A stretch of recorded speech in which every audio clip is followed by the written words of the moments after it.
Kung nahihirapan ka mag-decide kung saan kukuha ng sasakyan ng mabilis, hassle-free, at hindi komplikado ang proseso, pero huwag ka munang maniwala sa akin. Panoorin mo muna yung kliyente namin na successful na nakapag-release ng sasakyan dito.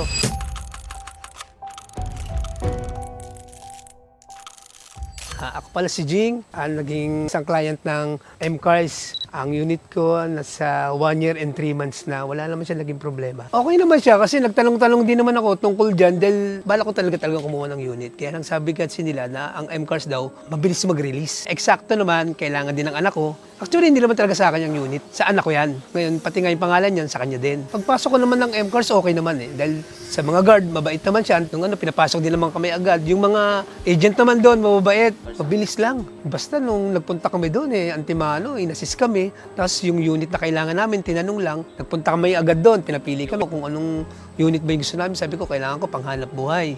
Kailangan namin ng ganito, ng L300. Sabi niya ganyan, sige sir, baka gusto mong tumingin dito. Tinamano, kaya mabilis lang, okay lang. Kasi tanghali na kami nagpunta Tapos nung hapon, okay ni. Magaling sila mag-asikaso Hindi sila yung babaliwalain ka. Kahit sa bangko lang di ba? Makita mo, nag-ano ka rin yung anak ko kasi ron. Sabi niya, kahit sa bangko, tagal pa. Sabi niya, daming requirements na kailangan. Kaya yung mga requirements, mine lang, totoo lang, hindi pa kumpleto. Sabi niya, sige, okay lang, to follow na lang. Yung process, hindi ko in-expect na ganun kabilis. Yung pag-process nun, kasi nagtanong din ako nun, sabi niya, siguro depende sa unit na kukunin mo kung meron sila. Pero dyan sa M-Cars, sabi nga nun, basta kailangan ko gaya niyan. Nung natapat naman kasi ko doon eksakto, wala pa siyang brand new. Puro second na lang yun nandun. Kaya sabi niya, sir, kung kailangan mo talaga ng unit, yung isang unit dito, sir, papahiram ko muna sa'yo.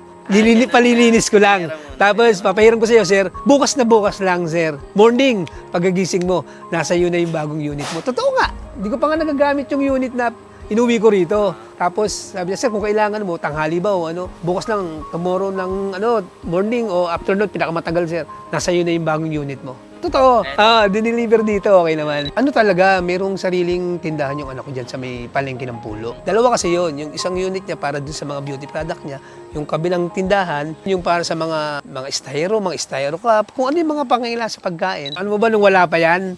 Nangihiram kami, umaarkila kami. Tapos ganun din halos, yung kumuha na lang tayo kasi ipunin na lang natin yung pinang-aarkila natin. Pag natapos natin yan, may sarili na tayo, di ba? Hindi ka mukha nun. Minsan arkila kami, ako pa driver, 2,000, minsan 1,500, di ba? Ako pa driver nun, hindi pa kasama yung driver. Kaya sabi niya, punin na lang kayo natin yun. Tapos try natin pa mag-ipon ako ng pang-down sa M-Cars, tapos natin. Yun lang masasabi ko sa M-Cars, okay, the best. Wala na, hindi naman ako nakapag-try sa iba, pero ayoko na rin mag-try siguro dahil kasi sa M-Cars lang, satisfied na ako.